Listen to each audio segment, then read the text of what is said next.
Di tengah ketidakpastian global, Bank Indonesia memproyeksikan ekonomi Indonesia pada tahun 2025 tetap tumbuh positif di kisaran 4,7 hingga 5,5%.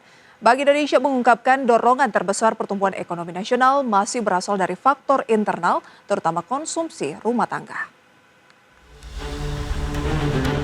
Bank Indonesia memproyeksikan ekonomi Indonesia tetap tumbuh positif di tengah ketidakpastian global. Gubernur BI Peri Warjio menyampaikan bahwa pihaknya memperkirakan pertumbuhan ekonomi Indonesia pada tahun 2025 berada di kisaran 4,7 hingga 5,5%. Menurut Bank Indonesia, dorongan terbesar pertumbuhan ekonomi masih berasal dari faktor internal, terutama konsumsi rumah tangga. Adapun pada awal tahun, perekonomian mendapat dorongan besar dari momentum Idul Fitri, terutama dengan adanya pencairan tunjangan hari raya, baik dari pemerintah maupun pihak swasta. Kami memperkirakan pertumbuhan ekonomi kita 2025 tetap baik dalam kisaran 47 sampai 5,5%. Dasarnya apa? Satu, ya, indeks konsumsi kita masih baik.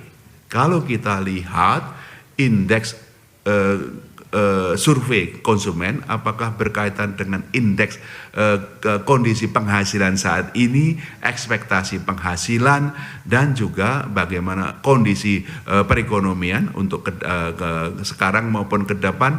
Dari survei ekspektasi konsumen itu masih tetap baik.